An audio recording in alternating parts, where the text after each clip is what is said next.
पीर और मंदिर। पीर फारसी भाषा का शब्द है जिसका अर्थ होता है आध्यात्मिक मार्गदर्शक।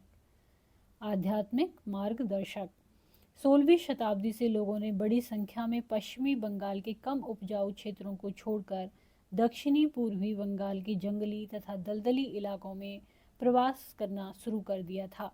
ज्यों-ज्यों वे पूर्व की ओर बढ़ते गए, वे जंगलों को साफ करके भूमि में धान की खेती करने लगे। शनह शनह स्थानीय मछुआ तथा स्थानांतरीय खेती करने वाले लोग, जो अक्सर जनजातीय थे, किसानों के नए समुदायों में मिल गए।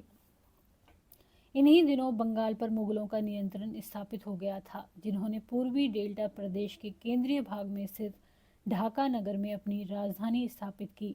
अधिकारी और कर्मचारी लोग भूमि प्राप्त करके अक्सर उस पर मस्जिदें बना लेते थे, जो इन इलाकों के धार्मिक रूपांतरण के केंद्रों के रूप में काम आती थी। प्रारंभ में बाहर से आकर यहाँ बसने वाले लोग इन अस्थिर परिस्थितियों में रहने के लिए कुछ व्यवस्था तथा आश्वासन चाहते थे। ये सुख सुविधाएं तथा आश्वासन उन्हें समुदाय के नेताओं ने प्रदान की।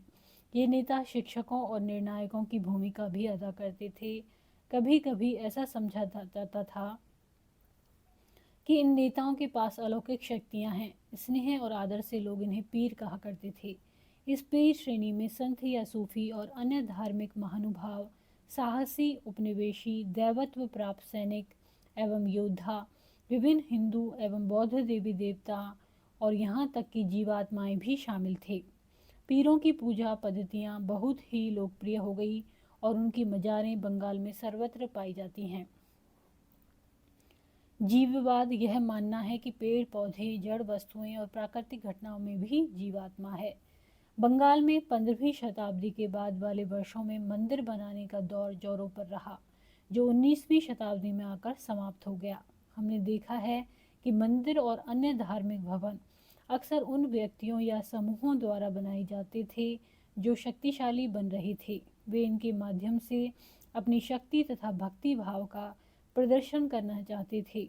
बंगाल में साधारण ईंटों और मिट्टी गारे से अनेक मंदिर निम्न सामाजिक समूहों जैसे कालू, तेली, कंसारी, घंटा धातु के कारीगर आदि के समर्थन से बने थे। यूरोप की व्यापारिक कंपनियों के आ जाने से एक नए आर्थिक अवसर पैदा हुए। इन सामाजिक समूहों से संबंधित अनेक परिवारों ने इन अवसरों का लाभ उठाया। जैसे जैसे लोगों की सामाजिक तथा आर्थिक स्थिति सुधरती गई, उन्होंने इन स्मारकों के निर्माण के माध्यम से अपनी प्रस्थिति तथा या प्रतिष्ठा की घोषणा कर दी। जब स्थानीय देवी देवता, जो पहले गांवों में छान छप्पर वाली झोंपड़ियों में पूजे जाते थे, को ब्राह्मणों द्वारा मान्यता प्रदान कर दी गई, तो उनकी प्रतिमाएं मंदिरों में स्थापित की जाने लगी। एक 2 चाला छप्परदार झोंपड़ी, एक चौचाला मंदिर। ये 11 और 12 में दिया गया है।